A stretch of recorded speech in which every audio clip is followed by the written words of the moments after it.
Headlines प्रायोजक रामबंधू लोणचे आणि पापड, जोडी शानदार।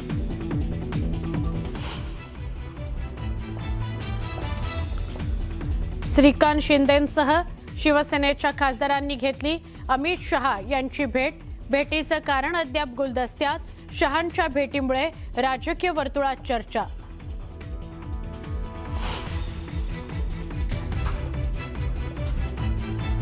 वसंत डावखरे यांच्या कथित मानहानी प्रकरणी उद्धव ठाकरेंना कल्याण कोर्टाचा समन्स।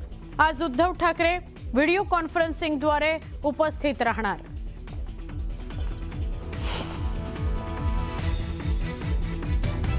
महापौर बंगल्यासाठी पालिका पुन्हा 3 कोटी रुपये खर्च करणार।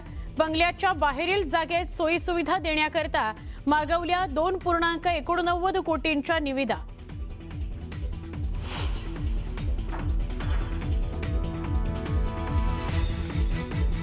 सीसीएमपी नोंदणी प्रस्तावाविरोधात डॉक्टरांचं आंदोलन।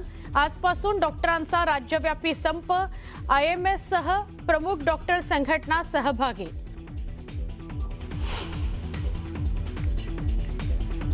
मुंबईतील सिद्धिविनायक मंदिरातील दान घोटाळ्या प्रकरणी राज्य सरकार ॲक्शन मोडवर। गेल्या 5 वर्षात देणगी स्वरूपामध्ये मिळालेली रक्कम आणि दागिन्यांचं ऑडिट करण्याचं एकनाथ शिंदेंचे आदेश।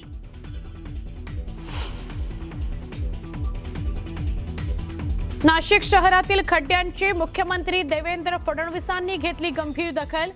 7 तारखेला बोलावली महापौर आणि अधिकाऱ्यांची बैठक।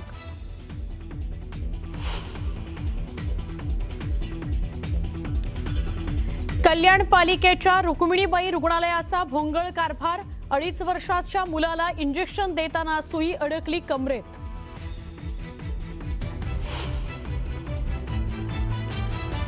पुण्यात जुन्या कौटुंबिक वादातून 9 महिन्यांच्या बाळाच्या तोंडात फेविक्विक ओतलं।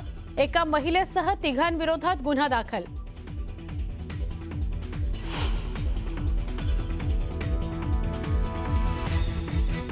कोल्हापूरच्या सुर्वेनगर परिसरातील एका बंद घरात स्फोट। जिलेटिनसह स्फोटक आणि इतर साहित्यांचा वापर करण्यात आल्याचा संशय।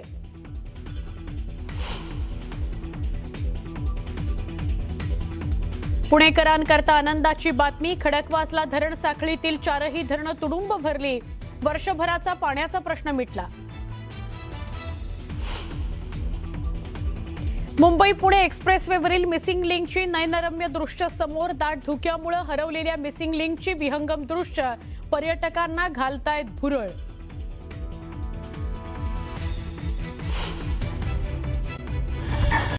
बुलेटिनची सुरुवात काही महत्त्वाच्या घडामोडींनी आपण करूयात। शिवसेना पक्षाचं नाव आणि धनुष्यबाण चिन्ह या संदर्भातली सुप्रीम कोर्टातली जी सुनावणी आहे ती 11 वाजल्यानंतर सुरू होणार आहे।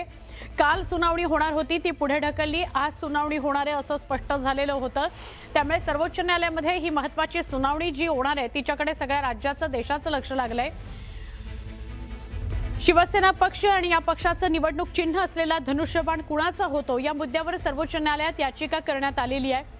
केंद्रीय निवडणूक आयोगाने जो निर्णय घेतला तो निर्णय उद्धव ठाकरे आणि त्यांच्या पक्षाला मान्य नाही। त्यामुळे त्यांनी सर्वोच्च न्यायालयामध्ये आव्हान त्यांच्या आदेशाला दिलेलं आहे आणि याच संदर्भात आज सुनावणी होणार आहे। 11 नंतर काय घडामोडी सर्वोच्च न्यायालयामध्ये घडतात या सुनावणी संदर्भातल्या त्याचे अपडेट आपण घेत राहणार आहोत।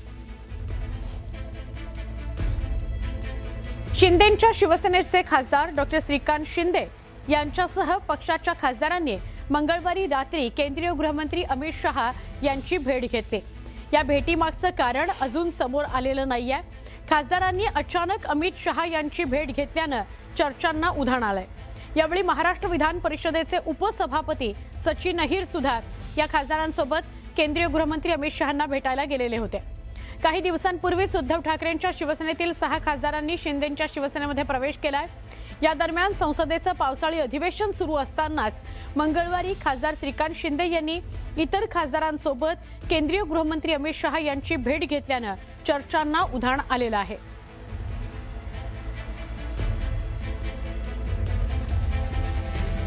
मुंबईतल्या प्रसिद्ध सिद्धिविनायक मंदिरातील देणगी निधी आणि दागदागिन्यांशी संबंधित कथित अनियमिततेच्या संदर्भात एक महत्त्वाची घडामोड घडलेली आहे।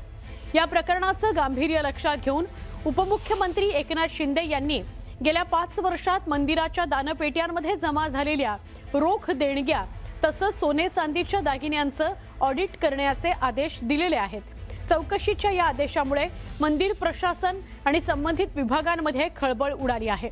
सरकारच्या या निर्णयामुळे देणग्यांची चोरी आणि अपहार यात सहभागी असलेल्या अधिकारी आणि कर्मचाऱ्यांवर कठोर कारवाई निश्चित मानली जाते.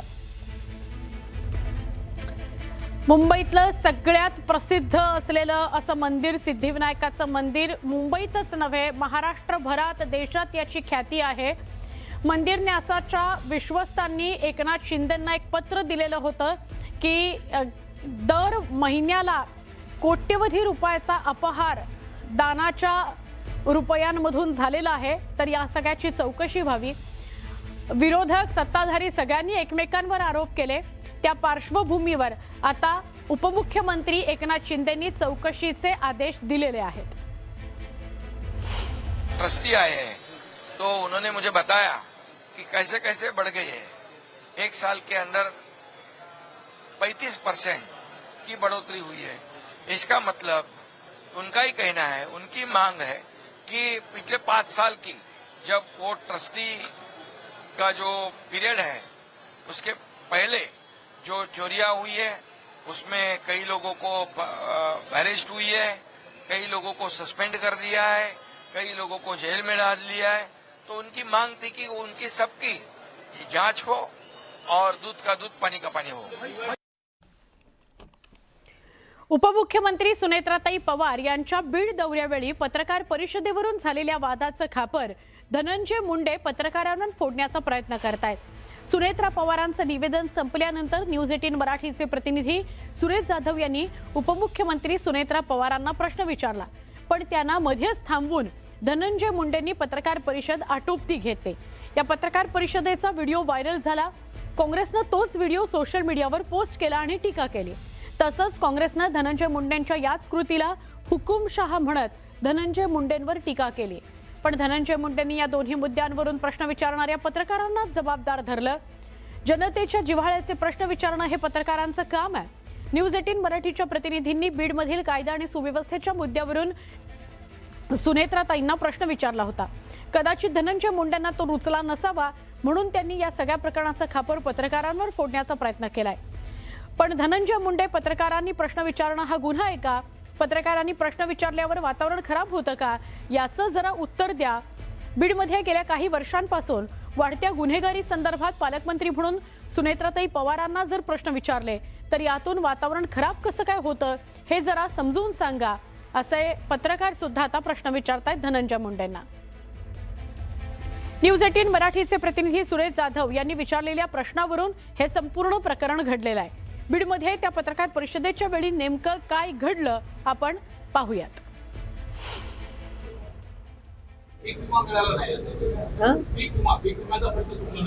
त्यासंबंधी सुद्धा आमची काल चर्चा झाली आणि पुढील कारवाई करण्यासाठी मी तशा सूचना दिलेल्या आहेत. कायदा सुव्यवस्थेचा प्रश्न आहे. कायदा सुव्यवस्थेचा प्रश्न आहे. आभार.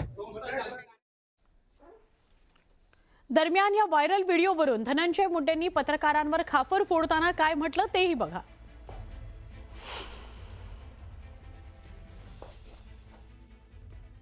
बीड जिल्ह्याच्या माध्यमांच्या बाबतीत मी स्वतः ट्विट केलं की 90-95% प्रतिनिधी प्रिंट इलेक्ट्रॉनिक मीडियाचे अतिशय चांगलं काम करतात, फेअर काम करतात. पण काही मंडळींना मात्र बीड जिल्ह्याचं वातावरण सहजासहजी निवळू द्यायचं नाही. जातीपातीचं ज्या पद्धतीचं राजकारण चालू ठेवायचं आहे त्याच्यासाठी ते तुझबरही त्यांचे प्रयत्न कमी पडू देत नाहीत. उपमुख्यमंत्री पदावरची व्यक्ती जर पत्रकारांचे प्रश्न घेत नाही आणि उपमुख्यमंत्री पदावरील व्यक्ती एक आमदाराला ज्यांच्या प्रतिमेच्या अनुषंगाने आधीच सांगितलं त्यांना त्यांच्याकरवी पत्रकारांना चूप बसवतात, हे लोकशाहीला आणि एकंदरीत समाज जीवनाला अशोभनीय आहे. तिथं असणारे स्थानिक जे नेते आहेत जे आता तालुक्यापुरते राहिलेले आहेत त्यांनी त्या पत्रकाराला अतिशय वाईट पद्धतीने, जसं की काय ते स्वतः एक गुंड आहेत अशा टोनमध्ये गप्प बसायला लावलं, शांत बसायला लावलं आणि सामान्य लोकांसाठी जो विचारलेला प्रश्न आहे गुंडागर्दीच्या बाबतीत तो मुद्दामून दाबला. कारण का बहुतांश बीड जिल्ह्यातले गुंड हे त्या नेत्याच्याच परिचयाचे आहेत. त्यातला मोठा गुंड हा जेलमध्ये जाऊन बसलाय, तो कधीच बाहेर निघणार नाही.